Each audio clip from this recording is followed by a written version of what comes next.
నమస్తే రమ్మగారు. నమస్తే ఏదైనా ఒక మంచి స్టోరీ చెప్పండండి. పాడుబుద్ధులు ఒక్కొక్కళ్ళకి. ఏంటి రమ్మగారు, నేను మంచి స్టోరీ చెప్పండి అంటే మీరు అదేమిటి పాడు బుద్ధులు చెప్తున్నారు. ఒక్కొక్కళ్ళకి ఎలాంటివి ఉంటాయో చెప్తున్నాను. అంతేనా? అయితే ఓకే. ఇదేంటంటే మామూలుగా ఉన్నప్పుడు అంత మంచి వాళ్ళుగానే ఉంటారు. అవకాశం రాగానే వాళ్ళలోంచి చెడు బయటపడుతుంది అవును. కదా. అవును. అదే దాని ఏదో సినిమాలో ఉంటుంది ఈ డైలాగ్, చాలా ఇష్టం నాకు. మంచి చెడు రాసులు పోసి ఉండవు, అవసరాన్ని బట్టి మంచిగా బయటకు ఉంటాం. వస్తూ ఉంటాయి. అవసరాన్ని బట్టి మంచిగా ఉంటాం. మనకు అవకాశం వస్తే వెంటనే మనలోని చెడుని బయటకు చూపించేస్తాం. అవును. ఇప్పుడు అవకాశం వచ్చినా చెడు చూపించకుండా ఉన్నవాడు మంచివాడు. రోజు మంచిగా కనపడేవాడు మంచి కాదు. ఛాన్స్ రాగానే వాళ్ళ బ్యాడ్ క్వాలిటీస్ బయటపడుతున్నాయి అనుకో, బయటపడిపోతే వెనకాల మాట్లాడేస్తూ ఉంటారు. ఈ అట్లా. మనిషి లేరు అనగానే వీళ్ళ మీద వచ్చేస్తుంది. వీళ్ళతోనే అవసరం ఉంటుంది, వీళ్ళతోనే పని ఉంటుంది నిరంతరం. ఆ మనిషి అలా వెళ్ళగానే వాళ్ళ గురించి చెప్పేస్తూనే ఉంటారు. వచ్చేస్తాయి. అదే కాకుండా సందర్భాలు కూడా, విషయాలను కూడా అలా వాడేసుకుంటారు. అవునవును. దీని మీద ఒక కథ చెప్తాను, చాలా బాగుంటుంది, ఇంట్రెస్టింగ్గా. తప్పకుండా. పూర్వం పల్లెటూళ్ళల్లో ఈ గొడ్లు కాసేవాళ్ళు, గొర్రెలు కాసేవాళ్ళు, అలా పిల్లల్ని పెట్టుకునేవాళ్ళు. కొంచెం మంది పిల్లలు ఇంకా ఏమి ఆసరా లేక గొడ్లు కాయటమే ఇదిగా, ఓ 10-12 ఏళ్ల వయసు అప్పుడు మొదలైతే 25 ఏళ్ళు వచ్చినా వాడికి మొదట్లో చిన్న మంద, పెద్ద అయ్యాక పెద్ద మంద. పోలయ్య అని ఒకడు ఉండేవాడు. ఈ పోలయ్య ఏంటంటే గొడ్లు కాసుకునేవాడు. ఊళ్ళో కామందుల గొడ్లన్నింటినీ మలుపుకుని తీసుకుపోయేవాడు, తిరిగి వచ్చేవాడు. అయితే ఏమైందట, ఒకసారి చాలా పెద్ద మైదానం ఉంది వీళ్ళ ఊరికి దగ్గరలో, అక్కడికి తీసుకొచ్చేవాడు. పెద్ద వర్షం వచ్చిందట. అయితే కొంచెం చిన్న గుహ లాంటిది ఉంటే దాని వైపుకి గొడ్లన్నింటినీ తోలేసి, వానలో ఉరుములు పిడుగులు పడుతున్నాయని వీడేం చేశాడు, ఆ గుహ చివరి భాగంలో నిలబడి చూస్తున్నాడు. వాన ఎప్పుడు, ఆ పిడుగులు ఉరుములు ఎప్పుడు తగ్గుతాయో అప్పుడు ఊళ్ళోకి పోదాము అని. పెద్దగా ఎవ్వరూ లేరు. అయితే ఏమైందట, పెద్ద పిడుగు పడింది, సమీపంలో ఉన్న ఒక చెట్టు కాలిపోయింది. సరే అంటుకుంది, మెల్లిగా వాన పడుతుండేసరికి ఆరిపోతాయి చెట్లు, అంటుకుంటాయి భగ్గుమని. అలా మండి మండి ఇదైపోవు, ఏదో కొంత కాలుతుంది, మళ్ళీ వాన పడ్డం మొదలవగానే ఆరిపోయింది. సరే, అయ్యో చెట్టు బ్రహ్మాండమైన చెట్టు ఇటు అయిపోయింది అని గొడ్లను మళ్ళేసుకుంటూ బయటికి తీసుకొచ్చాడు వాన ఆగేసరికి. ఏ చెట్టుకి మీదైతే ఆ పిడుగు ఉరుము పడ్డాయో, మెరుపు పడ్డాయో, ఆ చెట్టు కింద ఏదో మెరుస్తూ కనపడింది. అది ఒక నీలం రాయి ఉన్న ఉంగరం. ఎక్కడి నుంచి వచ్చి పడిందో తెలియలే. ఈ వానకే వచ్చి పడి ఉంటుంది అనుకున్నాడు. ఎందుకంటే అంతకుముందు చాలాసార్లు ఆ చెట్టు కింద నుంచున్నాడు వాడు. ఓకే. ఎప్పుడూ కనిపించలే. ఆ పిడుగు పడే చోట ఒక గుంటల్లో పడి ఆ గుంటలో కనపడింది. మరి ఏనాడైనా పాతి పెట్టింది, గుంట పడేసరికి పైకి వచ్చేసిందో ఏమోను. సరే, దాన్ని అటు చూసి ఇటు చూసి చూశాడు, చక్కగా బాగుంది, వేలికి సరిపోయి ఉంగరం పెట్టుకుని దాన్ని ఇట్లా ఇట్లా అంటున్నాడు. ఊరికే ఒక సరదా వస్తుంది కదా, ఉంగరాలు కదుపుతూ ఉంటారు. తిప్పుతుంటే ఏమైంది, సరే బయలుదేరాడు, గొడ్లన్నీ తోలుతున్నాడు. గొడ్ల పక్కనే వీడు కూడా ఉన్నాడు. ఇది కనపడేసరికల్లా, ఒరే పోలయ్య, ఇప్పటిదాకా లేవు, ఇప్పుడు ఎక్కడి నుంచి వచ్చావురా అని అడుగుతున్నాడు ఎదురుగుండా ఎవడో మనిషి వస్తూ. గొడ్లు వెళ్తేనే ఇతను నడుస్తున్నాడు, ఎదురుగుండా వస్తున్న వాళ్ళకి ఇతను కనపడలా. ఇక్కడేమున్నాను, అప్పటి నుంచి గొడ్డను తోలుకొస్తున్నా కదా, ఇదిగో కర్ణంగారు గేదె అన్నాడు. కనపడలేదురా నువ్వు, ఇప్పుడే కనపడుతున్నావు, ఇందాక నుంచి చూడలేదు అన్నారు. అయితే ఇతను ఈ ఉంగరం తిప్పుతున్నాడు కదా, లోపలికి మళ్ళీ తిప్పేసరికల్లా, పోలిగాడు ఇక్కడే ఉండాలి, మాయమైపోయాడేంట్రా, ఎక్కడా కనపడ్డు, ఏ గొడ్డు కింద దూరాడు అని ఎదురుగుండా ఉన్న వాళ్ళిద్దరూ మాట్లాడుకుంటున్నారు. తన దేని కింద దూరలా. ఇందాక ఏ కర్ణంగారి గేదె పక్కన నిలబడి ఉన్నాడో ఇప్పటికీ వాడు అక్కడే ఉన్నాడు, అక్కడే నడుస్తున్నాడు. వాళ్ళు తనకు కనపడుతున్నారు, వాళ్ళిద్దరు మనుషులు. ఒకడు ఒక మోతబరి గారి దగ్గర ఉన్న పాలేరు, ఒకడేమో వాళ్ళ బావమరిది. వీళ్ళకి నేను ఎదురుగుండా ఉన్నా, నేను మాయమైపోయాను అనుకుంటున్నారు ఏమిటి అనేది అర్థం కాల. ఏం చేశాడు, అట్నుంచి ఇటు తిరిగి వచ్చి గొడ్ల మధ్య నిలబడి ఉంగరాన్ని వెనక్కి తిప్పంగానే వాడు, ఒరే మన గేదెల మధ్య దూరిపోతున్నాడు రా వీడు అని పక్కపక్క నవ్వారు. భలే దూరేవరా అని. వాడు దూరలా, వాడు నడిచి వచ్చాడు, వీళ్ళకి కనపడలా. వాడికి అప్పుడు ఏమర్థమైంది, ఇప్పుడు కొత్తగా వచ్చిన మార్పేంటి, ఉంగరంలో ఉంది. అది ఆ రాయి లోపలికున్నప్పుడు నేను వీళ్ళకి కనపట్టాల, బయటకున్నప్పుడు కనిపిస్తుంది. గొప్ప సరదా వచ్చేసింది. ఓకే. ఆడుకుంటూ ఇంటికి వెళ్ళాడు. ఒక 23-24 ఏళ్ళు ఉంటాయి. చక్కగా ఇంటికి వెళ్ళాక వాళ్ళ అమ్మ ఏదో అన్నం వండి పెట్టింది. అమ్మ కూడా లేదు వీడికి, ఏదో మేనత్త, పూర్వపు దూరపు చుట్టరికం వాళ్ళ ఇంటి దగ్గర ఉంటాడు, ఆవిడ అన్నం పెట్టింది. అన్నం తిన్నాడు. తిన్నాక వాడికి ఏమనిపించింది అంటే ఈ ఉంగరం వెనక్కి పెట్టుకుంటే కనపడతామా లేదా చెక్ చేశాడు. ఆ మేనత్త కంచం పెట్టాక ఉంగరం వెనక్కి తిప్పి పెట్టుకున్నాడు. మేనత్త ఓరు పోలుగా, అన్నం చల్లారిపోతుందిరా, ఒక్క పూటైనా వేడన్నం తినవా అని కేకేస్తుంది. తను అక్కడే కంచం దగ్గరే కూర్చుని ఉన్నా కూడా పిలుస్తోంది. అంటే మనం కనపట్టలేదన్నమాట. ఆవిడ షాక్ చేయకూడదని లేచి దొడ్డిగుమ్మంలోంచి లోపలికి వస్తూ ఉంగరాన్ని వెనక్కి తిప్పుకున్నాడు. కాళ్ళు చేతులు కడుక్కొస్తున్నానులే అన్నాడు. తెలిసింది వీడికి క్లియర్గా. అప్పుడు ఏమనుకున్నాడంటే ఆ ఊళ్ళో ఓ నందయ్య అని ఒక ఆయన ఉన్నాడు. అంతకుముందు వాళ్ళ గొడ్డు తప్పిపోయిందని వీడిని తెగ తిట్టిపోసాడు. ఆ నందయ్య పని పట్టాలనుకున్నాడు. వాళ్ళ ఇంటికి వెళ్ళి వాకిట్లో నిలబడి ఆ నందయ్య బయటకు వస్తే ఉంగరం వెనక్కి తిప్పుకుని చిత కొట్టేశాడు ఆ నందయ్యని. ఖర్చు తీర్చుకున్నాడు అనమాట. ఎవరు కొట్టారో ఎవరికి తెలీదు. దెబ్బలు మాత్రం మోపుగా తగిలినాయి. సరే బాగుంది, గొప్ప సరదా వచ్చేసింది. అంతకుముందు ఏంటంటే వాడు ఆ ఊళ్ళో పేదవాడు, అమ్మ నాన్న లేరు, దూరపు చుట్టరికం మేనత్త మాత్రం కాచిపోస్తుంది. ఆవిడకి ఆ ఇల్లు వాళ్ళ ఇల్లు వాళ్ళకు ఉంది, వాళ్ళ పంచన ఉంటాడు వీడు. ఇల్లు బాకిలు ఏమీ లేవు. అలాంటి ఎవరు లేని పిల్లలకి పిల్లలు మరీ అలుసు ప్రపంచానికి పాపం. అవును, పనులకి దొరుకుతాడు, చదువు సంధ్య లేవు, ఏదో గొడ్లు కాసుకుంటాడు. వీడు వెనకాలండి వీడిని ఆర్చి తీర్చేవాళ్ళు ఎవ్వరూ లేరు. సరే ఏం చేశాడు, ఎప్పటి నుంచో ఒక కోడి కూర తినాలనుంది. ఈ పక్కన అవతల దొడ్లో ఉన్నటువంటి నాంచారయ్య దగ్గర కోళ్ళు ఉన్నాయి. ఒక కోడిని తీసుకుని కనపడకుండా ఉండి ఒక కోడిని తీసుకుని పొలంలోకి వెళ్ళి శుభ్రంగా కనపడకుండా ఉంగరం వెనక్కి పెట్టుకుని మనిషి ఎవరు కాలుస్తున్నాడో తెలియకుండా చక్కగా కోడిని కాల్చుకుని తిన్నాడు. భలే సంతోషం వచ్చింది. దొంగతనం ఎంత ఉత్సాహాన్ని ఇస్తుందో, థ్రిల్ కూడా. మనం ఎవరికి కనపట్టలేదు అంటే ఒక థ్రిల్లింగ్గా ఉంటుంది. అవును, దొంగ పని చేసేటప్పుడు ఎవరైనా మనని చూస్తే సిగ్గుపోతుంది, ఏం చేయాలో తెలీదు. దొంగలందరి పరిస్థితి ఇదే, కనపడినప్పుడే చేస్తారు.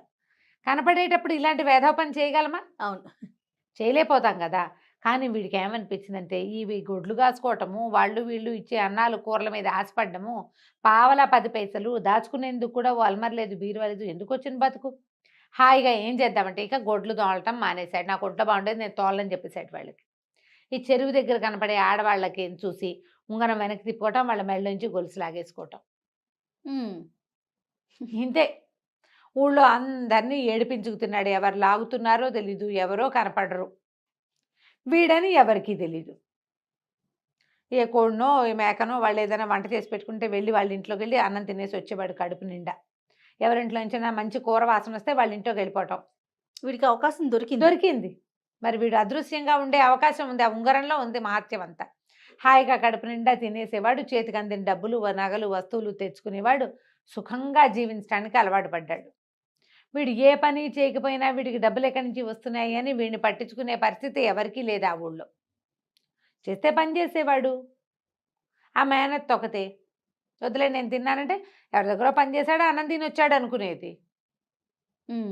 ఆవిడ దారిన ఆవిడ ఉండేది. సరే కొన్నాళ్ళకి ఏమనిపించింది, రోజు రోజు ఈ కడుపు నింపుకోవటము, రోజుకు డబ్బులు సంపాదించుకోవటం ఏమిటి, ఏకంగా సంపాదించేసుకోవాలి అని పుట్టింది. అప్పుడు ఏమనుకున్నాడు అంటే పక్క ఊళ్ళో రాజుగారు ఇల్లు, చాలా పెద్ద ఇల్లు, కోటలాగా ఉంటుంది, అక్కడికి వెళ్ళి సంపాదించుకొద్దాం అనుకున్నాడు. దాని మీద పడింది. పడి ఒక ఇల్లు వాకిలి ఏర్పరచుకుంటే మనకు కావాల్సిన డబ్బులు సంపాదించుకుంటే సరిపోతుంది ఆలోచించుకున్నాడు. సరే ఏం చేశాడు, ఊళ్ళోకి వెళ్ళి ఈ పల్లెటూరు వదిలిపెట్టేశాడు. అందరికీ చెప్పాడు మేము వెళ్ళిపోతానని. పై ఊళ్ళో ఏదైనా పని చూసుకుంటానంటే ఈ ఫోన్లే బతుకుతాడు అనుకున్నారు.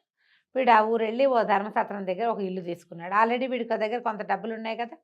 సరే పగలు రాత్రి తేడా లేకుండా దీంట్లోకి వెళ్ళి ఎక్కడ మన ఖజానా లోపలికి వెళ్ళిపోయి తను కనపడ్డు అంతే. తన చేతిలో బ్యాగ్ ఉంటే బ్యాగ్ నడుస్తున్నట్టు కనిపిస్తుంది, తను కనపడకుండా మాత్రం ఉండగలడు. ఆ వేసుకున్న చొక్కాలు ఎన్ని వరహాలు ఎన్ని వస్తువులు వేసుకురాగలడో అన్ని మాత్రం వేసుకుని బయటకు వచ్చేవాడు. 3 రోజుల్లో అట్టుడికిపోయింది ఊరంతా. రాజుగారి ఖజానాలో నుంచి డబ్బులు మాయమైపోతున్నాయి, నగలు మాయమైపోతున్నాయి. అంతఃపురంలోకి వెళ్తున్నాడు, నగలు వేసుకొచ్చేస్తున్నాడు. 3 రోజుల తర్వాత సరే రాజుగారు కట్టుదిట్టం చేస్తున్నారు, అంతా చాటింపేశారు. ఎవరో దొంగ అదృశ్యంగా వస్తున్నాడు. అందుకని రాజుగారు మొత్తం సరంజామా అంతా కూడా సర్దేస్తున్నారు, ఖజానా అంతా ఖాళీ చేసి సామాన్లన్నీ సర్దేసి దొంగకు అందకుండా చేస్తున్నారు అని టమ్కేశారు. టమ్కేస్తే వీడు పోయి అక్కడ నుంచున్నాడు. ఏం చేస్తున్నారో చూద్దామని రాజుగారు మంత్రి గారు దగ్గరుండి బంగారాలు టింగారాలు అన్నీ ఒక పెద్ద రూమ్లోకి చేరుస్తున్నారు. ఒక పెద్ద పెట్టె కూడా తీసుకొచ్చారు, పెద్ద పెట్టె. ఈ బంగారం టింగారం కాకుండా ప్రత్యేకంగా పెట్టంటే అందులో ఏం వజ్రాలు నవరత్నాలు ఉన్నాయో. సరే ఏమనుకున్నాడు, గదిలో చేరిపోదాం అనుకుని ఈ చీకటి మాటం వీళ్ళంతా సామాన్లు సర్దుతుండగానే వాడు గదిలోకి వెళ్ళిపోయాడు. గదిలోకి వెళ్ళిపోయి ముందు పెట్టెలో ఏమున్నాయో చూడాలి. పెట్టె తెరిచాడు. తెరిచేసరికల్లా వీళ్ళు ఏం చేశారు, అందరూ వీళ్ళు లోపలికి వెళ్ళి ఇలా సామాన్లన్నీ సర్దేశాక బయట వెళ్ళి ఆ గది తాళం పెట్టేసి వెళ్ళిపోయారు. వీడు ముందే వీళ్ళు లోపల కూర్చున్నాడు కదా, ఏముంది వాళ్ళు ఎప్పుడో ఒకప్పుడు రేపొద్దున్నే తలుపు తీస్తారు, అదృశ్యంగా బయటికి వెళ్ళిపోవచ్చు, తను కనపడ్డు కదా. ఓకే. అందుకని ఏం చేశాడు, ఈ పెట్టెని ఇట్లా మూత తీసి అందులోకి ప్రవేశించాడు. ఎప్పుడైతే ఈ మనిషి లోపలికి వెళ్ళి దిగాడు అందులోకి, ఏమీ లేదు అందులో. పెట్టె కాస్త టప్పమనే శబ్దంతో మూతపడిపోయింది. వీడు అదృశ్య రూపంలో అయినా పెట్టెలో ఉండిపోయాడు. వీడు అదృశ్యం అంటే మనిషికి కనపడ్డు కానీ వాడున్నాడు కదా, అదే ఇతరులకి కనిపించడు అంతే. వాడు ఆ పెట్టెలోంచి బయటికి రాలేపోయాడు. ఏమనుకున్నాడు, రాత్రికి పడుకుందాం, ఏదో అన్నం తినే వచ్చా కదా, రేపొద్దునే పెట్టె తీస్తారు, అప్పుడు వాళ్ళకి కనపడకుండా మనం బయటికి వెళ్ళిపోవచ్చు. పెట్టె ఎందుకు తెచ్చిపెట్టారో అర్థం కాల, పెద్ద భోషాడం పెట్టలాగా ఉంది. కానీ ఆ రాజుగారు వాళ్ళు ఎవ్వరూ తలుపులు తీయలే. నెల రోజుల పాటు ఆ గది తలుపే తీయబడలేదు. వీడు ఇలాగ ఇన్విజిబుల్గా లోపలికి వచ్చి ఇది చేస్తున్నాడు అనే సంగతి తెలుసుకుని వాడిని పట్టడానికే ఈ ప్రయత్నం చేశారు. వాళ్ళు ఆ పెట్టె కాదు అసలు, ఆ గదిలోకి లోపలికి వాడు వచ్చేస్తాడు, తాళం వేసేద్దాం, వాడు గదిలో ఉండిపోతాడు అనుకున్నారు. తలుపు కొడతాడని భావించారు. 2 రోజుల తర్వాత ఆకలితోటైనా తలుపు కొడతాడు కదా, దొంగ అయితే మాత్రం ఆకలికి ఆగలేడు కదా అనుకున్నారు. వాడికి అసలు తలుపు కొట్టే పరిస్థితి కూడా లేదా, పెట్టెలో ఉండిపోయాడు. అత్యాశకి లభిస్తున్న కొద్ది దాంతో సంతోషంతో ఉండకుండా దొరుకుతుందా కదా, దొరుకుతుందిగా, ఎప్పుడో దొరికిపోతాం దొంగ అంతే. అత్యాశకి చేసి చివరికి ఇందులో ఇరుక్కునిపోయాడు. నెల రోజుల తర్వాత ఈ సామాన్లపై కొట్టు ఓపెన్ చేసి ఆ పెట్టె తీస్తే అందులో చచ్చి శవమై అస్థిపంజరం మిగిలిన వాడు దొరికాడు. వాడి చేతుకున్న నీలం రాయి ఉంగరం చూశాక మంత్రి గారు చెప్పారు, ఇది ఆసిపోతు ఉంగరం ఉంటారు, దీన్ని ఎక్కడో పాతి పెట్టేసి ఉంటారు మన ముందు తరాల వాళ్ళు, దీని గురించి కథలుగా మనం వినేవాళ్ళం. వీడెవడికో దొరికింది, వాడెవడు ఏమిటి అనేది చుట్టుపక్కల ఊళ్ళన్నీ టంకేసి ఏ ఊర్లో నుంచైనా ఓ కుర్రాడు తప్పిపోయాడా ఏమిటి వెళ్ళిపోయాడా అనేది కనుక్కుంటే వాడు వీడని తెలియదు. వీడు గనక ఆశకి ఎక్కడో చోట కంట్రోల్ చేస్తే బాగుండేది. అత్యాశ తీర్చిన కొద్దీ తీర్చమంటుంది. ఆశపోతనం అన్నీ అంతే కదా జయ. అవునండి, అవును. ఇతరులవి ఆక్యుపై చేయటం, ఓ చోట చేస్తే ఇంకో చోట చేస్తే, ఓ హత్య చేసిన వాడు ఇంకో హత్య అవలీలుగా చేస్తే వెళ్తూ ఉంటాడు, అట్లా వెళ్తూ ఉంటారు. ఓ వెధవ పని చేసిన వాడు ఎవరికి దొరకలేదనుకో మళ్ళీ చేస్తాడు. అవును, దొరికిపోవాలి, లేదా వీడు బుద్ధికి మొదటే తప్పు చేయకుండా ఉండాలి. ఇదేనేమంటే మంచి కథ అంటే ఇప్పుడు నేను పిచ్చి కథ చెప్పినట్టు. చాలా బాగుంది రమ్మగారు, సూపర్. నమస్తే. నమస్తే రమ్మగారు. నమస్తే జయ. ఏదైనా మంచి స్టోరీ చెప్పండి. చందమామ కథ చెప్దామా? పిల్లిపాలెం యువరాణి. పిల్లిపాలెం ఊరు పేరండి? చెప్పండి రమ్మగారు. పూర్వం ఒక అడవిలో ఒక కట్టెలు కొట్టుకునేవాడు, భార్య, 2 పిల్లలు ఉండేవాళ్ళు. వాళ్ళిద్దరికి పడిచచ్చేది కాదు, మొగుడు పిల్ల ఎప్పుడు పోటాడుకునేవారు. వాడేదో కట్టెలు కొట్టుకొచ్చేవాడు, అదేదో అన్నం ఉండేది. ఓ పిల్లాడు పిల్లలు విసిగిపోయేవాళ్ళు వాళ్ళతోటి. అంతే కదా, ఇప్పుడు కూడా అంతే కదా. ఇప్పుడు చూడు, ఈ కథని వాళ్ళ జీవితానికి మనం దానికి అన్వయించుకుంటే, ఇలా అమ్మా నాన్న చెరో పక్కకి లేచక్కపోతే పిల్లల పరిస్థితి ఏంటి, ఎంత కష్టమో పాపం కదా. ఈ కథ అదే. అయితే ఏమైంది, తెక్కొట్టుకునేవాళ్ళు, ఎట్టా కలిసి ఉండేవాళ్ళు. కొంతకాలం పోయాక పిల్లకి 10-12 ఏళ్ళు వచ్చినాయి, పిల్లాడికో 15 ఏళ్ళు వచ్చినాయి. ఇంతంత పిల్లలు అయ్యాక అసలు కొట్టుకోవచ్చా? ఎవరో ఒకళ్ళు రాజీ పడాలా, లేదా ఇద్దరూ రాజీ పడాలి. కొట్టుకుని ఆడన్నట్ట నీతో కాపురం చేసే బదులు అడవిలో కట్టలు కొట్టుకోవటం నయం అని వెళ్ళిపోయాట. ఉత్తరం వైపుగా ఆయన వెళ్ళిపోతే, నేను మాత్రం ఉంటానా, నేనేముంటాను, నీతో పాటు నేను పోతే నేను కూడా పోతానని పెళ్ళాం దక్షిణం వైపుకి వెళ్ళిపోయింది. చెరో దిక్కు వెళ్ళిపోయారు. ఈ ఇంట్లో వీళ్ళకు పూరి గుడిసె, ఒక ఆవు, ఒక పిల్లి అంతే ఉన్నాయి వాళ్ళకి. అక్కడి నుంచి భార్య, అన్న, తమ్ముడు, చెల్లి 2 కూర్చొని చూశారు. భార్య భర్త చెరో పక్కకి పోయారు. అన్న, చెల్లి, పిల్లాడు ఇంట్లో ఉన్నారు. తెల్లారిన తర్వాత చూస్తే అమ్మా నాన్న వచ్చేలాగా లేరు. ఏదో ఓన్లీగా అన్నం వండుకుని తిన్నారు, కాయ కసురు కోసు తిన్నారు. 2 పూటలు 2 రోజులు 3 రోజులు ఆగారు. ఆగేసరికల్లా ఏమైంది, పిల్లాడు అన్నాడు, ఏమే చెల్లాయి, వాళ్ళు వచ్చేలాగా లేరు, నేను ఈ అడవిలో ఉండలేను, మనకు 2 ఉన్నాయి, ఒకటి ఆవు ఒకటి పిల్లి. ఆవుని నేను తీసుకుంటా, పిల్లి నువ్వు తీసుకో, నా దారిని నేను పోయి నా వాళ్ళు వచ్చినా సరే నేను వాళ్ళతో ఉండను. వాడు ఇండిపెండెంట్ పిల్లాడు, వాళ్ళు వచ్చినా సరే ఉండను, ఆవును దోలుకుపోతా, ఎక్కడో చోట పాలు పెట్టుకుని అమ్ముకుని ఏదో నా బతుకు నేను బతుకుతా, నీ బతుకు నువ్వు బతుకు, నేను నిన్ను పోషించలేను అనేసాడు. చెల్లెలకి ఇది అన్యాయం అని తోచింది. ఆవుతో పాలు వస్తాయి, పిల్లితో ఏమొస్తుంది? పిల్లితో ఏమొస్తుంది. కానీ ఆ పిల్లి ఏం చేసింది, వాడు ఎప్పుడైతే అట్లా అన్నాడో గబుక్కని ఈ చెల్లెల దగ్గరికి వచ్చి దాన్ని కాలుకేసి తన వీపుని రాస్తూ ముచ్చటగా ఆపేక్షగా చూసింది. చూసేసరికల్లా ఆ పిల్లి తనతో ప్రేమగా ఉందనిపించింది పిల్లకి. ఆవు దండారిని అది నుంచుంటుంది, పాలిస్తే ఇచ్చింది కాక. ఇది చక్క ప్రేమగా వచ్చి కూర్చుని ఆనుకుని తిరుగుతోంది. సరేనండి అంటం ఏంటి, చెల్లెలు మనసు మార్చుకుంటుందేమో నీ అన్నయ్య అంటే వాళ్ళ అమ్మ నాన్న ఎంత సెల్ఫిషో వాడు అంతే సెల్ఫిష్. చెల్లెల్ని వదిలిపెట్టేసి ఆవును దోలుకుని వెళ్ళిపోయాడు. ఈ పిల్ల బీకమొహం వేసుకుని బయటకు వచ్చి నుంచింది, చూస్తోంది అన్నయ్య వెళ్ళిపోవటం. వాళ్ళంతా వెళ్ళారు, మనం కూడా ఏ వైపుకైనా వెళ్ళిపోదామా అని మాట వినపడింది. ఎవరు మాట్లాడుతున్నారో తెలియలే. లోపలికి వెళ్ళి చూస్తే పిల్లి లేదు, పిల్లి ప్లేస్లో ఒక పిల్ల ఉంది. ఆ పిల్ల ఏం చెప్పిందంటే, నువ్వు అటు ఇటు చూస్తావు, నువ్వెవరివి అంది. పిల్ల చెప్పింది, నువ్వు అటు ఇటు చూడకు, నీ పిల్లినే నేను. మా నాన్న ఒక మంత్రగాడు, నన్ను ఈ అడవిలో పెట్టుకుని తిప్పుతూ ఉండేవాడు. నాకు రూపం మార్చుకునేందుకు అవకాశం ఇచ్చాడు. నాకేమో ఎప్పుడూ మనుషులతో ఉండాలని ఉంటుంది. తర్వాత ఆ మధ్య ఏవో జడిబూటీల కోసం అంటే ఏమనాలి, మన మూలికల కోసం వెతుకుతూ మా నాన్న ఎక్కడికో వెళ్ళిపోయాడు. ఏమైపోయాడో తెలీదు, చాలా రోజులైంది. మరి నేను ఈ పిల్లిలాగా మారి తిరుగుతున్నాను. ఇక ఏ జంతువులా కావాలంటే ఆ జంతువులా మారిపోగలను నేను. బాగుంది, సరదాగా ఉంటుంది నాకు. కాకపోతే నాకు మనుషులతో ఉండటం ఇష్టం. మీ ఇంట్లో మీ అన్నయ్య నువ్వు ఇద్దరు ఉండేసరికల్లా నేను నీ పక్కనే కూర్చోవటం పడుకోవటం నేర్చుకుని నేను నీ దగ్గరే ఉన్నాను. ఏం పర్వాలా, పద నేను నీకు తోడుంటాను, మన ఇద్దరం చక్కగా రాజ్యాలు చేసుకుందాం అని చెప్పి తనని సెలెక్ట్ చేసుకుని నాకు ఈ పిల్లొద్దు అని అనకుండా ఉన్నందుకు ఆ పిల్ల పట్ల, కట్టెలు కొట్టేవాడి కూతురు పట్ల ఈ పిల్లకు ఉన్న కృతజ్ఞత అనమాట. సరే ఇద్దరు కలిసి నడవటం మొదలుపెట్టారు. మొదలుపెట్టి తోడు కావాలి కదా, పిల్ల ఒకతే నడిస్తే కష్టం, ఇద్దరు మనుషులు నడిస్తే జంతువులు కూడా దగ్గరికి రావు. వెళ్తుంటే ఏమంది, మనం ఓ పని చేద్దాం, ఇక నుంచి నువ్వు యువరాణిగా ఉండు కానీ నేను నీకు చెలికత్తెగా ఉంటా, నువ్వు ఓ పని చెయ్యి అని చెప్పి ఏం చెప్పిందంటే, ఆ దూరంగా కోట కనపడుతుంది కదా, ఇక్కడ అన్ని ముళ్ళ కంచెలు ఉన్నాయి, నువ్వు బట్టలన్నీ చింపేసుకుని కొన్ని విప్పేసి నామినల్ బట్టలతోటి ఈ పొదల్లో కూర్చో, నేను ఈ రాజుగారికి ఒక కబురు చెప్పొస్తా, అప్పటిదాకా నువ్వు ఇక్కడే కూర్చో అని చెప్పేసి ఆ పిల్లని ఆ పైన ఉన్న లంగా ఓణి 12-13 ఏళ్ళ పిల్ల కదా అది తీసేసి లోపల బట్టలతోటి ఆ పిల్లని ఆ పొదల్లో కూర్చోబెట్టింది. నేను వచ్చి పిలుస్తా అందా కదా, భద్రంగా కూర్చో అని చెప్పింది. బయటకు వచ్చి ఏనుగులాగా మారిపోయి, పిల్ల మారిపోతుంది కదా, మంత్రగాడి కూతురు, కట్టెలు కొట్టేవాడి కూతురేమో పొదల్లో కూర్చుంది, మంత్రగాడి కూతురేమో ఏనుగులా మారిపోయి పడతొక్కేసింది ఆ చుట్టూతో వాతావరణం అంతా, నేలంతా తొక్కేసేసి మళ్ళీ పిల్లగా మారిపోయి ఆ రాజుగారి కోట దగ్గరికి నడుచుకుంటూ పోయింది.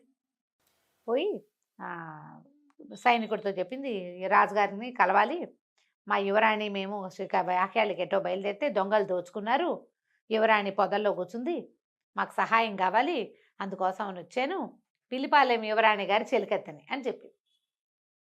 సరే అక్కడి నుంచి ఏమిటో యువరాణి అంటోంది, ఈ అమ్మాయి ఎవరో చూడడానికి బాగుందని ఏం చేశారు, వాళ్ళు లోపలికి కబురు చేశారు. అంతఃపురానికి కబురు వెళ్ళింది, ఆడపిల్ల వచ్చింది కాబట్టి యువరాజు వచ్చాడు. ఏమిటి అంటే, పిల్లిపాలెం యువరాణి గారండి, మేమేమో ఎక్కడికో బయలుదేరేసరికి దొంగలు దోచుకున్నారు, చాలా అతి కష్టం మీద పారిపోయాం, మా జనం అంతా కకావికలై పారిపోయారు, ఎవరెటు పోయారో తెలీదు, నేను యువరాణి మిగిలిపోయాం, వాళ్ళు బట్టలు లాగేశారు, ఈ లోపల మేము వీరోచితంగా యుద్ధం చేసి తరిమేశాము, పిల్ల మాత్రం మా యువరాణి మాత్రం పొదల్లో ఉండిపోయింది, సహాయం చేయండి అంటే రాణింది, అయ్యో యువరాణిట ఆడపిల్ల అట ఎట్టా పొదల్లో ఉంటుంది, సరే కొన్ని బట్టలు తీసుకెళ్ళండి, రాజోచితమైన బట్టలు తీసుకెళ్ళండి, నువ్వు వెళ్ళి మాట్లాడిరా అని కొడుకునిచ్చి పంపించు.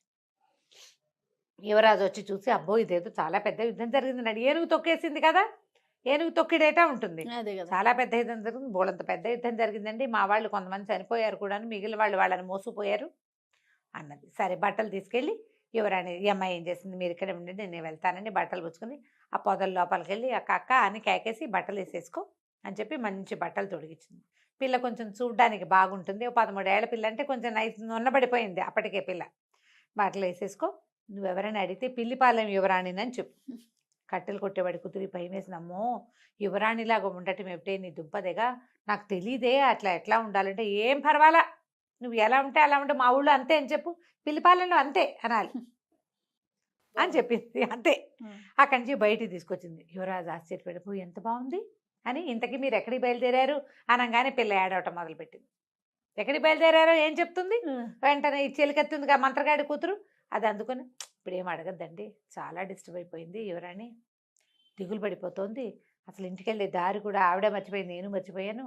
కొద్ది రోజులు స్థిమిత పడినివ్వండి, నేను నిదానంగా కనుక్కుంటాను, నేను చెప్తాను మీకు అన్నది. అనగానే ఈయన ఏం చేశాడు, ఓ పల్లకి తీసుకొచ్చారు. యువరాణిని అందులో కూర్చోబెట్టారు. మంత్రగాడి కూతురు చిలకెత్త కదా, పక్కన నడుచుకుంటూ పోయింది. లోపలికి వెళ్ళారు. వెళ్ళిన తర్వాత సరే కొంచెం కొంచెం ఈ అమ్మాయి పద్ధతులు కొన్ని వాళ్ళవి వింతగా ఉండేవి, మా ఊళ్ళో అంతే అనేది. ఈ అమ్మాయి నిజంగా సుకుమారి అవునా కాదా అనేవి తెలుసుకోవటం కోసం ఈ పిల్ల ఈ విధంగా దీనికి రకరకాల పరీక్షలు పెట్టారు వాళ్ళు. ఈ మంత్రగాడి కూతురు ఉంది కదా, అది ఈగలాగానో దోమలాగానో పీలికలాగానో ఎలాగోలాగా చిలకలాగానో మారి యువరాణి చుట్టుపక్కలే ఉంటూ కాపాడి ఇగో అది తినబోక, అది రాణులు తినేది కాదు అని చెప్తుంది అనమాట. ఒక స్వీట్లు చేశారు. అది ఇక్కడ అంటే కొంతమంది రాజులు తినకూడని పదార్థాలు కొన్ని ఉంటాయి కదా, ఆ పిల్ల అవి తినేది కాదు. ఇది చిలక రూపంలో కూర్చుని అది తినద్దు అని దీనికి వినపడేలాగా చెప్పేసేది. ఇంకా ఆ వస్తువు తినకుండా ఉండేది. యువరాణి లక్షణాలు కనపడుతున్నాయి. ఓసారి ఏం చేశారు, ఒక పూచిక పుల్లని ఒక పుల్లని పరుపు కింద పెట్టారు. మర్నాడు పొద్దున్నే రాణిగారు అడిగింది, అమ్మ రాత్రి నిద్ర బాగా పట్టిందంటే, ఏమోనండి మంచ కింద పరుపు కింద ఏదో రోకలి బండ ఉన్నట్టుంది, ఎంత గుచ్చుకుందో ఆ పక్కకి ఈ పక్కకి పడిపోతూనే ఉన్నాను, రాత్రంతా నిద్రే పట్టలేదంటుంది. అమ్మో పిల్ల చాలా సుకుమారి, యువరాణులు అలా ఉంటారు. అట్లా మెల్లిగా మెల్లిగా మెల్లిగా మెల్లిగా మెల్లిగా ఫిక్స్ అయింది. కొంచెం అమ్మాయి నవ్వుతూ మామూలుగా మాట్లాడుతుండేసరికి మీ ఊరు ఎక్కడ అని పీడించడం మొదలుపెట్టారు. అడుగుతారు కదా. అడిగేసరికి ఈ అమ్మాయి ఏమో ఒకరోజు ఏడ్చింది. ఆ పిల్ల మంత్రగాడి కూతురు దగ్గర, వస్తే ఇట్లా చేసావు, వీళ్ళేమో మీ ఊరు ఎక్కడ, మీ కోట ఎక్కడ, మీ కోట ఉందా పద మీ కోటకు అంటున్నారే, ఇప్పుడు ఎట్లాగే అంటే, ఏం పర్వాలా మన కోట కూడా ఒకటి ఏర్పాటు చేస్తాను, 2 రోజులు భద్రంగా ఉండు, అలవాటైంది కదా ఉండు, నేను చూసొస్తానని అది పోయింది అటు ఇటు, అది చిలకలాగా మారి అటు ఇటు వెతుక్కుంటూ వెళ్తే ఈ ఊరికి రాజుగారి కోటకి ఒక 5 ఆమడల దూరంలో ఒక పురాతనమైన కోట ఒకటి ఉంది. దాని చుట్టూ అన్ని పల్లెటూళ్ళు ఉన్నాయి. ఈ కోటలో ఏంటంటే రాజులు ఎప్పుడో పోయారు, పాడుపడింది కోట, కొంచెం పాతబడింది, పాడు కాదు పాతబడిపోయింది. ఎవరూ లేకపోయేసరికల్లా ఆ కోటలో ఒక రాక్షసి దాన్ని ఆకట్టుకుని ఉంది. అదేంటంటే రాత్రిళ్ళు అక్కడ ఉంటుంది, పగళ్ళు ఉండదు. బయటికి వెళ్ళేటప్పుడు తలుపేసుకెళ్తుంది, తన తలుపు తీసుకుని లోపలికి వచ్చి తెచ్చుకున్న పదార్థాలు పెట్టు తిని తెల్లవార్లు పగలల్లా పడుకుంటుంది. రాత్రి అయ్యేసరికి బయటకు వెళ్తుంది. 2 పూటలు అక్కడ కాపలా కాసి ఈ చిలక రూపంలో ఉన్న ఈ మన మంత్రగాడి కూతురు ఈ కథ అంతా తెలుసుకొని ఏం చేసింది, ఎప్పుడైతే ఈ రాక్షసి బయటికి వెళ్ళిందో అది లోపలికి పోయి ఆ గడి లోపల నుంచి వేసేసుకుంది. తెల్లవారుజాము అయ్యేసరికల్లా రాక్షసి ఆహారం తెచ్చుకుంటుంది, దానికి ఎండ పడదు. పగలు నిద్రపోపైనా ఈ లోపల ఉంటుంది, ఎండ రాకుండా చూసుకుని ఉంటుందన్నమాట. తలుపేసుకునేసరికల్లా ఈ రాక్షసి తెల్లవారిపోతుండగా 4:15 వచ్చింది. తలుపు తోస్తే రాల. తెల్లబోయింది రాక్షసి, ఇదేంటి నేను బయట గడి పెట్టి వెళ్తే లోపల ఎవరు గడి పెట్టారు? అక్కడి నుంచి తలుపులు కొట్టింది, దబా దబా బాధింది. ఎవరంటే ఈ చిలక ఈ పిల్ల చెప్పింది మంత్రగాడి కూతురు, నేను చిట్టిగారని అంది. చిట్టిగారే. చిట్టిగారులు అంటే ఎంతంత ఉంటాయి? చిట్టిగారంటే వసే చిట్టిగారే నువ్వుటే ఎందుకే లోపలికి వెళ్ళావు, తలుపు ఎందుకు వేసావే, తీవే ఎండొచ్చేస్తుందే అని కేకేసింది.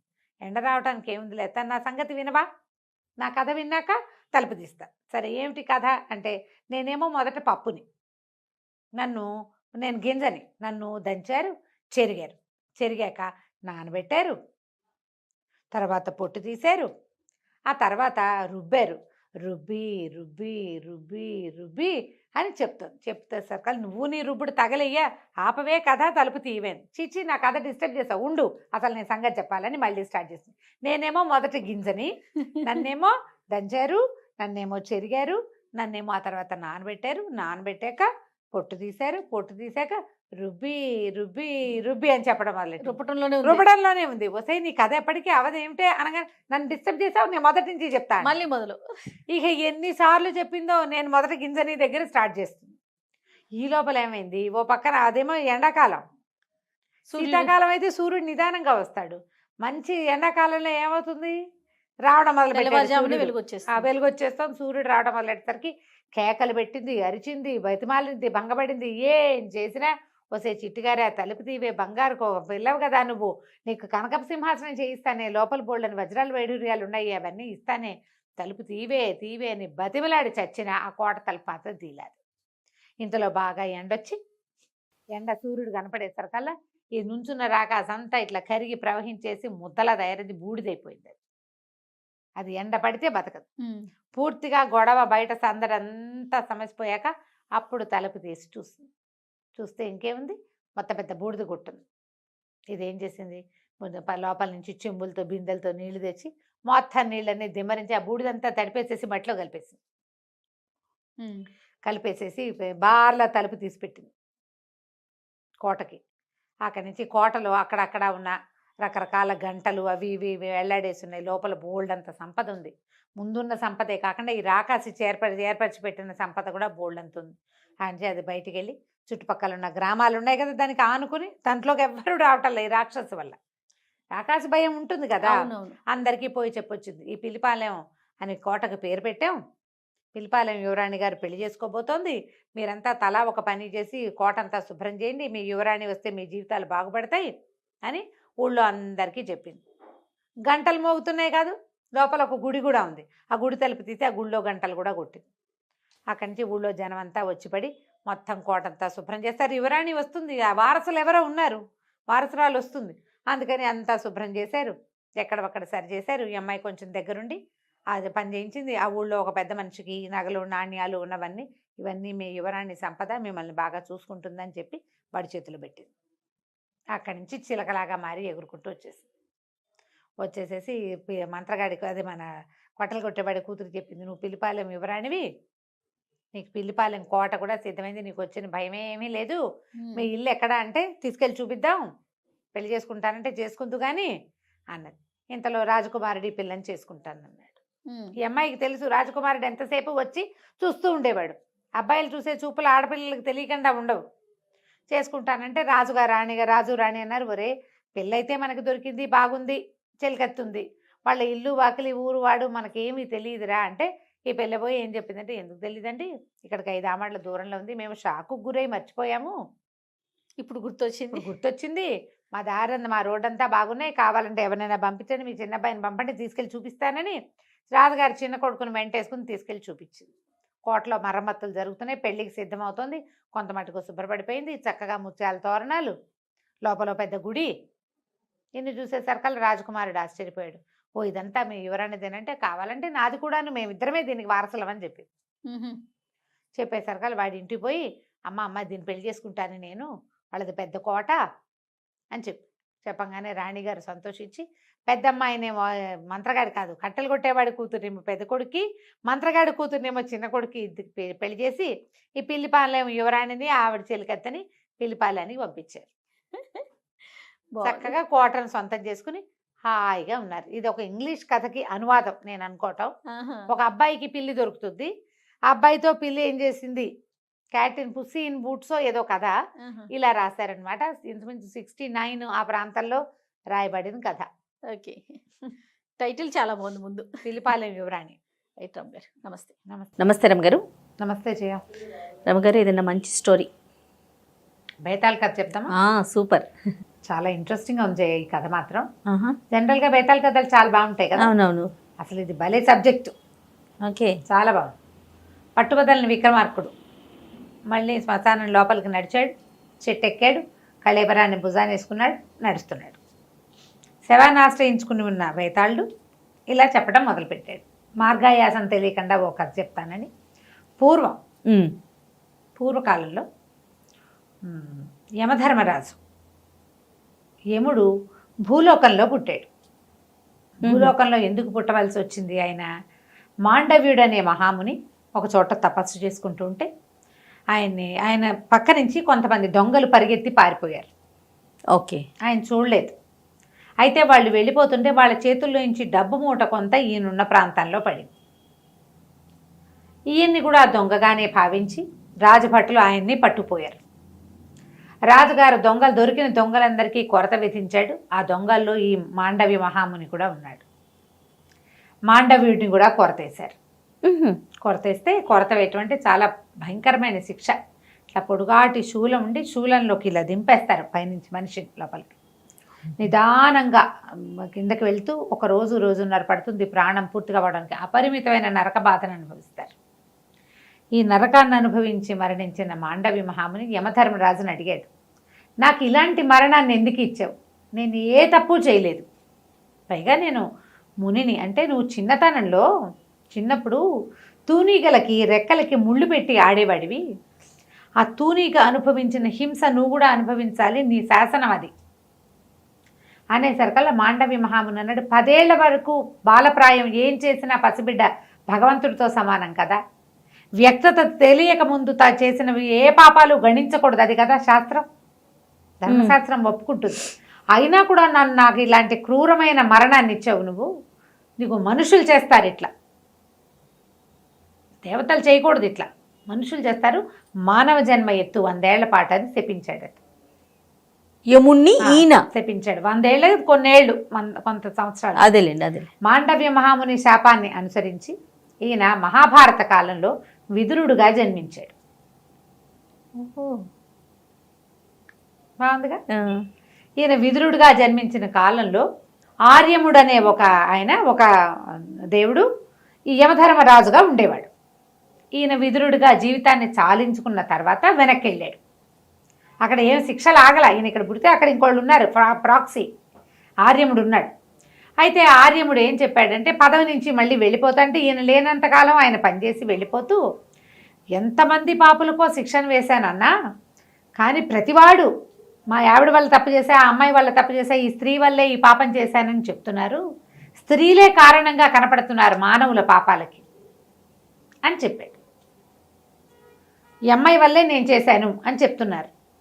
అయితే ఈయన ఆర్యముడు వెళ్ళిపోయాక యమధర్మరాజు మళ్ళీ తన సీట్లో కుదురుకున్నాక రోజు కనీసం ఒక 6-7 సార్లైనా స్త్రీల వల్ల అన్నమాట, ఇలాంటి తప్పు చేసావు నీకు ఈ శిక్ష అనగానే ఆ పాపి గోల్మని ఏడుస్తూ, ఆ దొంగమొహం వల్లే వచ్చింది, మా ఆవిడ వల్లే వచ్చింది, ఆ అమ్మాయి వల్లే వచ్చింది, ఆ అమ్మాయి నన్ను తప్పుదో పట్టించింది, ఇలా ఏదో తిడుతూ ఆడవారిని తిడుతూ ఏడుస్తూ వెళ్ళబోసుకునేవాళ్ళు. ఈయన వినగా ఇదేమిటి స్త్రీల వల్ల అని చెప్తున్నారు ప్రతి వాళ్ళు, నిజంగా స్త్రీలు ఇలాంటి వాళ్ళ, స్త్రీల వల్లే ఇది జరుగుతుందా, ఒకడు పాపానికి వాడిని ప్రేరేపించింది స్త్రీయేనా, ఆ స్త్రీయే కదా వాడి పుట్టక్కి కారణం, ఇది నిజమో కాదో తెలుసుకోవాలనుకున్నాడు. తన కింకర గణంలోంచి చండు అనేవాడిని ఒకడిని పిలిచాడు. వాడు మంచి బుద్ధిమంతుడు. ఈయన ఏమంటే, ఒరే చెండా, నువ్వు భూలోకంలో పుట్టిస్తా, కొన్ని లక్షల వరహాలు ఇస్తా డబ్బు, నువ్వు యువకుడుగానే పుడతావు, యువకుడుగా జీవించి లోకంలో పాపాలు దేనివల్ల జరుగుతున్నాయి నీ జీవితాన్ని గడుపు కొంతకాలం, నీకు కొంత ఆయుష్ ఇస్తా, ఇన్ని సంవత్సరాలు ఏదో 10 ఏళ్ళలో ఎంతో పెట్టాడు లెక్క, 10 సంవత్సరాలు, 10 ఏళ్ల పాటు అక్కడ బతికిరా, ఈ 10 ఏళ్లలో ఏ స్త్రీ వల్ల ఏదైనా జరిగింది ఏమిటో ఆ వివరణ నాకు చెప్పు అంటే చండు సంతోషించాడు. బాగుంది. యమధర్మరాజు ఆయన ముందివ్వబోయే తీర్పులు, రేపు రాయబోయే ధర్మ మరణ శాసనాలు అవన్నీ కూడా దీని మీద ఆధారపడి ఉంటాయి. సర్వే మీద కదా ఆధారపడేది. సరే, చండుని పంపించాడు. కొన్ని లక్షల వరహాలతోటి చండు భూలోకంలో మనిషిగా పుట్టి చండసింహుడు అనే పేరుతోటి ప్రఖ్యాతిగాంచాడు. ఓకే. ఆయన ఏం చెప్పాడంటే, నువ్వు ఇక్కడ దేవతల వ్యవహారం ఏమి ఉండదు, నీకు మంచి వ్యవహారమే ఉంటుంది, అక్కడే ఒక అమ్మాయిని చూసి పెళ్లి చేసుకుందు, కానీ పెళ్లి చేసుకోవాలి నువ్వు, అప్పుడు మిగిలిన సంగతి. సరే, ఈ చండు భూలోకంలోకి వచ్చేసాక ఓ ఊళ్ళో ప్రత్యక్షమయ్యాడు, బాగా డబ్బులున్నాయి, బొళ్ళని గుళ్ళు ఆరామాలు అవి ఇవి కట్టించేవాడు, కుర్రాడు మంచి యవన శోభతో బాగుండేవాడు, అందమైన వాడు, మరి దేవతా పురుషుడు కదా, ఎంత కింకరుడైనప్పటికీ. అక్కడి నుంచి ఏమైంది, ఆ ఊళ్ళో వాళ్ళంతా వాళ్ళు చూశారు, క్షత్రియులను మంచివాడు, చండసింహుడు అని పేరు పెట్టుకున్నాడు కదా. సరే, ఒక క్షత్రియ కాంతతో పెళ్ళయింది. ఆ పిల్ల పేరు సౌదామిని. వాళ్ళకు రూపాయి లేదు, కానీ వంశగౌరవం చాలా ఉంది, అమ్మడికి ఆత్మాభిమానం మెండుగా ఉంది, మా నాన్న మా అమ్మ గొప్ప, అక్కడ రూపాయి లేదు వాళ్ళ దగ్గర, వంశగౌరవం మాత్రమే ఉంది. ఆ అమ్మాయిని పెళ్లి చేసుకున్నాడు. పిల్ల చక్కటిది, బుద్ధిమంతురాలు, ఆత్మాభిమానం ఉన్నవాళ్ళు ఎవరికైనా మరి ఆరాధనీయంగానే ఉండాలి, ఎప్పుడూ కూడా అభిమానం ఉంది అమ్మాయికి. చేసుకున్నాడు. ఇంకక్కడి నుంచి ఆవిడ క్రమంగా ఎలా అయ్యిందంటే, ఆవిడ మహారాణి, ఆయన సేవకుడు, ఆవిడ అడుగుతుంది ఆయన చేస్తాడు, ఆవిడ చెప్తుంది ఆయన చేస్తాడు, ఆవిడ ఏది చెప్తే అది శాసనం, ఆవిడ శివగామైపోయింది. ఇవి చేసేవాడు. క్రమంగా అమ్మాయి ఏం చేసింది, వాళ్ళ కుటుంబం మొత్తాన్ని ఇక్కడ స్థిరపరిచింది. చెల్లెళ్ళిద్దరికీ బ్రహ్మాండంగా బోడంత కట్నం ఇప్పించి బ్రహ్మాండంగా పెళ్లి చేసింది. ఒక వాక్యం తేడా వస్తే ఒప్పుకునేది కాదు, తన మాట చెల్లపోతే కుదరదు, ఒప్పుకునేవాడు అతను. అట్లా అమ్మాయి మాటకు ఒప్పుకునేవాడు, ఆవిడకి అలా సాగిచ్చేవాడు. అక్కడి నుంచి ఏం చేసింది, 2 తమ్ముళ్ళు ఉన్నారు, అన్నదమ్ములు 2 ఉన్నారు. వాళ్ళిద్దరికి ఏం చేసింది, మరి సముద్రం మీద వ్యాపారం చేస్తారు, మా తమ్ముళ్ళు పెట్టుబడి పెట్టాలి నువ్వని. బావమరుదులకు పెట్టి బావలు ఎంతమంది ఉన్నారు లోకల్లో? అవును. తమ్ముళ్ళకి చెల్లెళ్ళకి దోచిపెట్టేసే అక్కయ్యలు కూడా లోకంలో చాలా మంది ఉంటారు. పుట్టింటికి దోచిపెట్టే వాళ్ళు ఉంటారు. ఈ సంసారం నాది, దీన్ని నేను బాగు చేసుకుని నా దగ్గర ఎక్కువైంది పెడదాము అన్న ఊహ రాదు. చాలామంది ఉంటుంది, మొగుడు డబ్బంతా తీసుకెళ్ళి పెట్టేస్తారు. ఈవిడ కూడా అలాగే చేస్తుంది. ఇతని వ్యాపారం ఏం లేదు, డబ్బులున్నాయి, వాడుకుంటున్నారు. క్రమంగా డబ్బులు తగ్గిపోవటం మొదలెట్టాయి. బావమరుదు ఇద్దరు సముద్రం మీద దేశాంతరం వెళ్ళి సంపాదిస్తారని చెప్తే వాళ్ళకి పెద్ద పెద్ద పెట్టుబడులు పెట్టి పెద్ద పెద్ద నౌకలు కొనిచ్చాడు. వాళ్ళిద్దరూ వెళ్ళిపోయారు. ఆడపిల్లలకి పెళ్ళిళ్ళు అయిపోయినాయి. సరే, ఈవిడిదంతా మంచి రాజాంగంగా ఆవిడ ఎక్కడికి వెళ్ళినా సరే బళ్ళ మీదే వెళ్తుంది. ఎక్కడికి వెళ్ళినా ముందు గుమాస్తా వెళ్ళి అక్కడ ఏర్పాట్లు చేయటం అవన్నీ చాలా గ్రాండ్ లెవెల్లో ఉంది, గ్రాండ్ స్కేల్స్ అలవాటు అయ్యాక ఇంకా మారరు. అవును. క్రమంగా ఇతని దగ్గర డబ్బు తరిగిపోవటం మొదలుపెట్టింది. ఆవిడకి బోల్డ్ని హుకుములు ఉండేవి. ఆ గుళ్ళో అది చేయించాలి, ఈ గుళ్ళో ఇది చేయించాలి, వాళ్ళకి అది ఇవ్వాలి, వీళ్ళ ఇంట్లో ఫంక్షన్కి వెండి గిన్నె ఇవ్వాలి, వాళ్ళ ఇంట్లో ఫంక్షన్కి పట్టీలు చేయించాలి అంటే ఇక డబ్బు బయట నుంచి తేవటం మొదలుపెట్టాడు. ఒకటి అతను కొన్న ఆస్తులని అమ్మేశాడు. అయినా సరే ఆవిడ మాటకి తేడా వచ్చేదే కాదు, ఆవిడ ఒప్పుకునేది కాదు, చీల్చి చెండాడేసేది ఏదైనా తేడా వస్తే. డబ్బులంతా తగ్గిపోతుంటే ఇతను ఏమనుకున్నాడు, పోనీలే మన బావమరుదులకి పెట్టుబడులు పెట్టి పంపించాం, వాళ్ళు సంపాదించుకు తెచ్చుకుంటారంటే వాళ్ళు వన్ ఫైన్ డే తిరిగి వచ్చారు. వ్యాపారంలో అనుభవం లేని వాళ్ళు, వ్యాపారం చేయించాలని పెట్టింది కానీ బికార్లు అయి తిరిగి వచ్చారు. మళ్ళీ వాళ్ళు కూడా వీళ్ళ మీదే పడ్డారు. చూశాడు చండసింహుడు. దాదాపుగా 9 సంవత్సరాలు దాటిపోయింది. ఇతనికి 10 ఏళ్ళు ఇతని టైం. ఈ 10 ఏళ్లలో ఎంత భార్యాదాసుడైపోయాడో. అప్పులు తెచ్చి పెట్టాల్సి వచ్చేది. తన దగ్గర డబ్బులు లేవని ఆవిడకి తెలుసు, అయినా కూడా ఊరుకునేది. ఆవిడ ఒప్పుకునేది కాదు. తను ఏమనుకుందో అది చేయాల్సింది. ఎక్కడో చోట నుంచి తెచ్చిపెట్టేవాడు. తెలిసినా ఆవిడ హోషుకి తగ్గేది కాదు. ఏదైనా తేడా వస్తే మా వంశగౌరవం అంటుండేది. బాగుంది. ఇలా నడిచింది. 10 సంవత్సరాలు పూర్తయ్యాయి. చంద్రుడు చాలా క్షీణ దశకు వచ్చేసి దేవుడా నన్ను తీసుకెళ్ళిపో అనే స్టేజ్కి వచ్చేసాడు. ఎక్కడికైనా సందులోకి వెళ్తే అప్పులు వాళ్ళు వెంబడపడేవాళ్ళు. ఆస్తులు గీస్తులు అన్నీ పోయినాయి. భార్యగారి రాజాంగానికి ఏ లోటు లేదు. ఈయన మాత్రం కట్టుగుడ్డలతోటి మిగిలాడు. మొత్తానికి స్వర్గానికి నరకానికి చేరుకున్నాడు. యమధర్మరాజు దగ్గరికి వెళ్ళి దుఃఖించాడు. చాలా నా జీవితం దుఃఖభాజనంగా ఉంది, నా భార్యతో పళ్ళైపోతున్నాను, అది పోతున్నాను, ఇది పోతున్నాను అంటే అప్పుడు యమధర్మరాజు జరిగిందంతా తెలుసుకుని చండుని పక్కకి చేర్చుకున్నాడు. ఆ అమ్మాయిది ఏం తప్పలేదు, తప్పంతా నీదే అని చెప్పాడు. ఇక్కడ దాకా చెప్పాడు భేతాళుడు. ఈ కథంతా విన్న యమధర్మరాజు ఇందులో స్త్రీల తప్పు ఏమీ ఉండదు, తప్పంతా పురుషుడిదేనని ఎట్లా నిర్ధారించాడు. పాపులు ఎవరైనా చెబితే అప్పటి నుంచి ఆయన ఒప్పుకునేవాడు కాదట. ఇది స్వయంకృతాపరాధం, వాళ్ళ పేరెందుకు చెప్తావు అనేవాడు. ఇలా ఎందుకన్నాడు అని చెప్పి రాజుగారిని అడిగాడు భేతాళుడు. రాజుగారికి వెంటనే తెలిసింది, వెంటనే అర్థమైంది. రాజు ఏమన్నాడంటే, స్వయంకృతం కాక ఇంకేముంది, అదే కదా. ఒక అమ్మాయి, ఒక స్త్రీ నాకు అదేదో కావాలంది. మగవాడు ఏం చెయ్యాలి, మన దగ్గర ఇది ఉంది, ఇది లేదు, ఇంత ఉంది, ఇంత లేదు, నేను ఇదే చేయగలను అనేది చెప్పాలి. అంతేగా. శక్తియుక్తులు తెలియచేయాలి. నేను ఇంత చేయగలను, నేను ఇది చేయలేను అని మొదటి రోజునే మానేయాలి తప్ప మొదట ఉందని పోసేయకూడదు. మొండి చేతుల వాళ్ళకి అటుకులు తింటాను నేర్పిస్తే ఎవరైనా అలాగే ప్రవర్తిస్తారు. ఇప్పుడు ఆవిడ ఈయన దగ్గర డబ్బులు లేవు, ఆవిడ అడిగింది, ఆయన అప్పు తేవటం ఎందుకు, ఈ నెలలో డబ్బులు లేవు, వచ్చే నెల చేస్తానని ఎందుకు చెప్పలేకపోయాడు, ఆవిడ అరిచి పోట్లాడుతుంది. అంతేగా, అంతకంటే ఏమవుతుంది, అంతకంటే ఏమవ్వదు.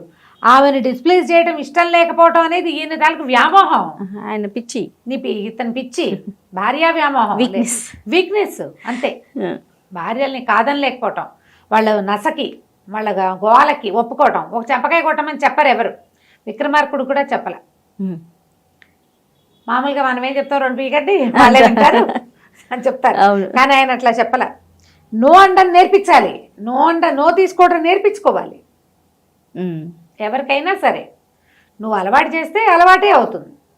నీ దగ్గర శక్తి లేనప్పుడైనా తెలియచేయలేదు. మీ చెల్లెళ్ళ పెళ్ళిళ్ళు నేను చేయటం ఏమిటి అని అడగల. మీ నా తండ్రిది కదా బాధ్యత, సహాయం చేస్తా, పెళ్ళి నేను చేయను అని చెప్పాలి. అది కూడా చేయలే. అక్కడి నుంచి మొదలుపెట్టి అతను చేసినవన్నీ తప్పులే. ప్రతి వాళ్ళు కూడా ఇలాగే తప్పులు తాము చేసి వాళ్ళు అడిగారు, నువ్వు చెప్పాలి. వాళ్ళు అడుగుతారు, ఎవరో ఒకళ్ళు అడుగుతూనే ఉంటారు. ఉంది కదా నీ చేతిలో, ఆ 100 ఇచ్చేసేయి అంటారు. ఈ 100 ఇస్తే నాకు మిగిలిన వాటికి ఉండవు, నేను 50 ఇస్తాను, 10 ఇస్తాను, 2 ఇస్తాను చెప్పాలి. చెప్పకపోతే అంతే కదా. వాళ్ళకి అలవాటు చేయకపోవటం వల్ల ఇలా జరుగుతుంది తప్ప స్త్రీలని ఎప్పుడూ తప్పట్టకూడదు, వాళ్ళకి నేర్పడం పురుషులదే తప్పు అని చెప్పాడు. చెప్పంగానే పేతాళ్ళకి నవ్వొచ్చింది. యమధర్మరాజు అంత తీర్పరివి నువ్వు, కానీ నువ్వు మౌనభంగం చేసావు కదా, మాట్లాడేసావు, మళ్ళీ కలుద్దాం అని చెప్పేసి పరిగెత్తుకుంటూ శవంతో సహా వెళ్ళిపోయాడు. మళ్ళీ విక్రమార్కుడు ఏం చేశాడు, అక్కడి నుంచి వెనక్కి రావడం మొదలుపెట్టాడు. కథ కంచికి మనం ఇంటి. సూపర్, నిజంగా చాలా బాగుందండి. నమస్తే రమ్మగారు.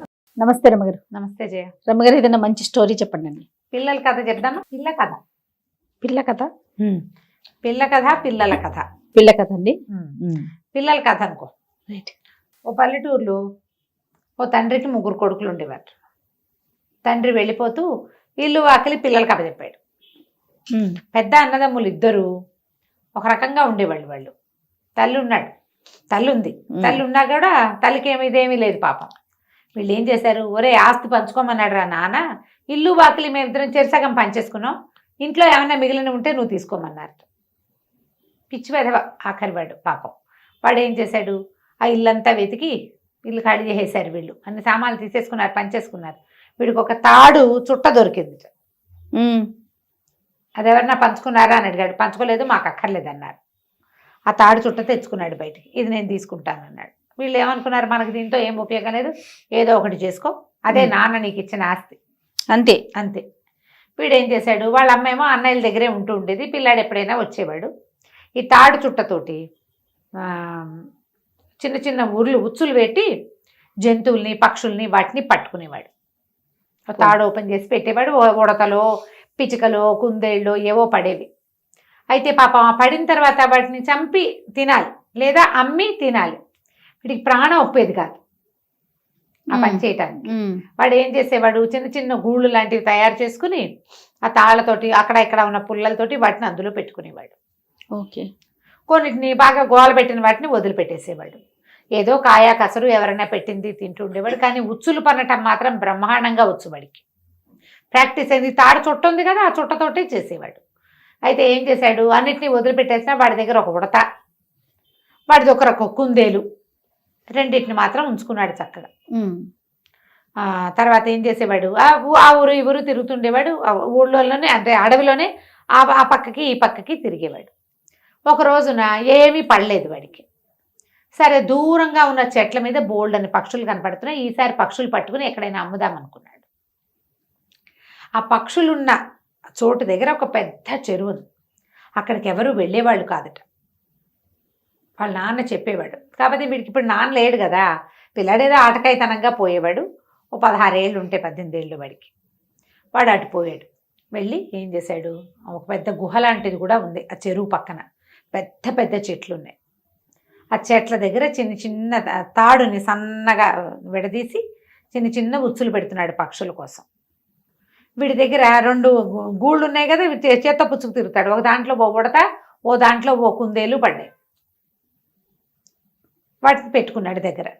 ఇంతలో ఏమైంది, వీడు ఉచ్చులు పని వీడి పని వీడు చేసుకుంటుంటే ఒక ఎలుగుబంటి వీడి పక్క నుంచి వెళ్ళి ఆ గుహలో కూర్చుంది. ఓహో. దాన్ని చూశాడు. కానీ అది వీడిని ఏం చేయలేదు. దాని దారిని అది పోయింది. అదేదో తేనె పట్టు చిన్న అక్కుంటుంది. అది పుచ్చుకుని పోయి లోపల కూర్చుంది. ఊరికే ఎండ లేకుండా కూర్చుంది అనమాట. అయితే వీడి చెట్ల మీద తాళ్ళు వేస్తుంటే వీడికి ఎవరో తనని చూస్తున్నట్టు అనిపించింది. తీరా చూస్తే ఆ చెరువు లోపల నుంచి ఓ పిల్లాడు ఒకడు ఇట గట్టి మీద చేతుల నుంచి వీడికేసి చూస్తున్నాడు. ఇట్లా వీడు ఎవరా అని ఆశ్చర్యపోయి వాడికి గుర్తొచ్చింది. వాళ్ళ నాన్న చెప్పాడు, ఈ చెరువులో ఒక జలరాక్షసుడు ఉన్నాడని, వాడి వైపుగా వచ్చిన వాళ్ళని అట్రాక్ట్ చేసి వాళ్ళ దగ్గర ఉన్న బంగారం అంతా డబ్బంతా లాగేసుకుంటాడని. అప్పట్లో కాగితాలు లేవు కదా మనలాగా కాయిన్స్.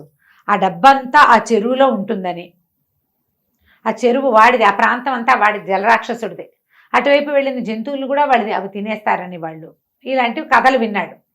బహుశా ఈ పిల్లాడు 10-12 ఏళ్ళ వాడు ఆ రాక్షసుడు తమ్ముడు కాబోలు, తమ్ముడు లేదా కొడుకు అయి ఉండాలి అని చూసి చూడనట్టు ఊరుకున్నాడు. ఓహే, ఏం చేస్తున్నావు అంటే నా పని నేను చేసుకుంటున్నాను అన్నాడు. ఏం పని చేస్తున్నావు అంటే ఉచ్చులు పెడుతున్నాను అన్నాడు. నీకు భయం లేదంటే నాకు భయం లేదన్నాడు. ఈ కుర్రాడు ఏం చేశాడు, పరిగెత్తుకుంటూ నాన్న దగ్గరికి వెళ్ళాడు. నాన్న నేను చెరువులోంచి కనపడినా వాడికి భయం లేదు. నువ్వు మా ప్లేస్కి ఎందుకు వచ్చావంటే నా ఇష్టం అంటున్నాడు. అనేసరికల్లా ఇవాళ నాన్న అన్నాడు వాడి సంగతి నేను ఆయన ఏదో పని చేసుకుంటూ ఆ జలరాక్షసుడు ఓ పని చేయరా మన ఇద్దరం పందెం పెట్టుకుందామని పందెం వేయి చెట్టు ఎక్కుదామను నువ్వు గబగబా ఎక్కేస్తావు కొద్ది పిల్లలాగా మనిషి పిల్లాడు వాడు ఏమి ఎక్కుతాడు నీ అంత స్పీడ్గా వాడు ఎక్కలేడు అప్పుడు చేత్త పుచ్చుకొచ్చేసి మన చెరులో దింపేసి వాడి సంగతి నేను చూస్తా తినేద్దామన్నాడు ఈ కుర్రాడు 12 ఏళ్ళు వాడి మనకు బయట ఉన్న కుర్రవాడు ఎంత ఉన్నాడు 18 ఏళ్ళు ఉన్నాడు 17 ఎత్తుగా ఉన్నాడు వీడు ఇంత పిల్లాడే ఈ రాక్షస పిల్లాడు ఏం చేశాడు వెళ్ళి ఏంటో నువ్వు ఏదో పని చేసుకుంటున్నావు నీ పని అన్నావు మన ఇద్దరం కలిసి పందెం వేసుకుందామా అన్నాడు సరే ఏం పందెం వేయమంటావు అన్నాడు వాడు పెద్ద చెట్టు ఆ చెట్టు ఎక్కాలి చిగురు కొమ్మకి ఎవరు ఎక్కుతారో ఫస్ట్ వాళ్ళు గెలిచినట్టు నువ్వు గెలవకపోతే మా నాన్న దగ్గరికి రావాలి నువ్వు ఓడిపోతే సరేనన్నాడు అనేసరికల్లా కుర్రాడు రెడీ స్టడీ అన్నాడు స్టడీ అనగా నీకు మనవాడు అంటాడు రాక్షస పిల్లాడేమో రెడీ అంటున్నాడు మన కుర్రాడు అంటాడు నువ్వు నాతో పోటీ ఎందుకు మా తమ్ముడు ఉన్నాడు బుజ్జి తమ్ముడు వాడు నువ్వు పోటీ పడండి అని ఇక పట్టుకున్నాడు కదా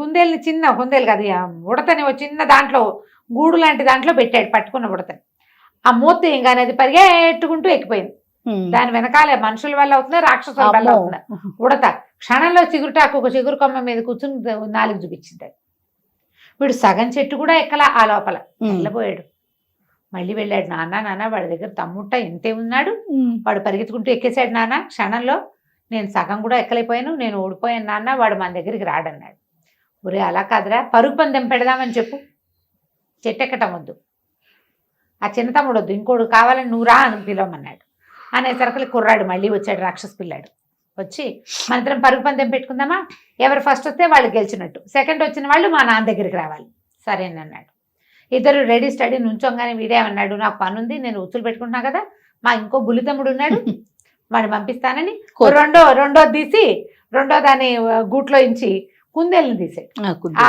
కుందేలు తీసారు కదా అది ఒక్క గంతులో ఎలా వెళ్ళిపోతుంది కుందేలు చూస్తూనే పారిపోతుంది అది కుందేలు రాక్షస పిల్లాడు రన్నింగ్ రేస్ చేశారు కుందేలు ఎక్కడికి వెళ్ళిపోయిందో కనపడలా రాక్షస పిల్లాడు రోడ్డు మీద నుంచున్నాడు ఇప్పుడు ఏం చెయ్యాలి సరే మళ్ళీ వెనక్కి వెళ్ళాడు నాన్న వాడి తమ్ముడేమో నన్ను ఓడిచ్చేసాడు వాడు ఎక్కడికో వెళ్ళిపోయాడు అసలు ఇంకా తిరిగి కూడా రాలేదు ఎక్కడికి పరిగెత్తేసాడో ఇప్పుడు ఏం చేయాలంటే కాదు కుస్తీ పడదామని చెప్పు ఎంతైనా మనిషి పిల్లాడు అన్నం తింటాడు ఏమన్నా కోడి మేక తింటాడేమో వాడికి అంత బలం ఉండదు మనమేమో మాంసం తింటాము మనకి ఎక్కువ బలం ఉంటుంది మన ఇద్దరం కుస్తీ పడదామని చెప్పు కుస్తీ పట్టు కుస్తీలో ఓడిచ్చేసి వాడిని నా దగ్గరికి తీసుకురా అన్నాడు ఆనంగానే కుర్రాడు పైకి వచ్చాడు రాక్షస పిల్లాడు ఓయ్ ఉచ్చులు పెడదాం మాను మంత్రం కుస్తీ పడతాను రా నాకు పరగొద్దు చెట్టెక్కటం వద్దన్నాడు కుర్రాడు అన్నాడు దాందేముంది కుస్తీకి మా తాత ఉన్నాడు ఆ గుహలో పోయి అక్కడికి వెళ్ళి కుస్తీ పట్టిరా మా తాతతో పట్టాక నాతో పడదుగా అన్నాడు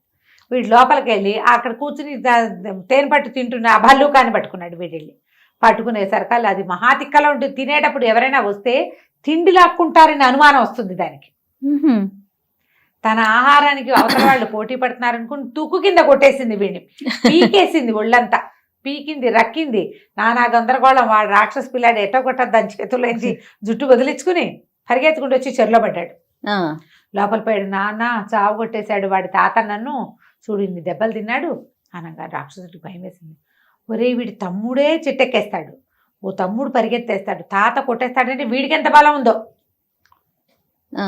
అక్కడి నుంచి పైకి వచ్చాడు పైకి వచ్చి బాబు ఇక్కడి నుంచి వెళ్ళిపోవా నీకు కొంచెం ధనం ఇస్తానన్నాడు ఎంత ఇస్తామన్నాడు వాడు తెచ్చి ఒక గుప్పెడు పోసాడు ఎంత ఇస్తాను దీంతో నేను వెళ్ళనన్నాడు మా తమ్ముళ్ళు ఇద్దరిని పిలుస్తా మా తాతని పిలుస్తా అంటాడు ఆ రాక్షసుడు ఇంకో ముద్ద ఇంకో సుద్ద ఇంకో సంచి పట్టుకొచ్చి తెచ్చి చివరికి బాబు నీకు దండం పెడతా మేము ఆ డబ్బులు ఏం చేసుకుంటాం ఏదో ఉంటుందని ఉంచాను అంతే మొత్తం ఇచ్చేస్తానని చెరులో వాడు చేర్చిన ఎన్ని వందల సంవత్సరాల నుంచి చేర్చాడో మొత్తం తీసుకుల కొద్దీ ధనము బంగారము మొత్తం తీసుకొచ్చి బోర్లిచ్చాడు ఇదంతా మోసపోనైనా నీ పుణ్యం ఉంటుంది నువ్వు మాత్రం మళ్ళీ రాబాక ఇక్కడికి మా ప్లేస్ దగ్గరికి రావద్దు ఈ పైన ఉండే పిట్టలు పిచ్చుకలే మాకు ఆహారం మేము హాయిగా ఉంటున్నాం మా ఇల్లు ఇది అనేసరికల్లా వీడు అలాగే నవ్వుకుంటూ ఒక 4 సంచులతో మూట కట్టుకుందాన్ని ఆ ధనం అంతా మోసుకుని తీసుకుపోయాడు ఇంటికి ఈ డబ్బంతా చూసారుక అన్నయ్య వాళ్ళు ఆశ్చర్యపోయారు వాళ్ళ అమ్మ ఆశ్చర్యపోయింది అన్నయ్యలు ఇద్దరు అడిగారు బొరి నాయన ఎలా వచ్చిందిరా ఇంత డబ్బు నీకు ఏం చేసావు అంటే ఈ తాడుతోటే వచ్చిందన్నారు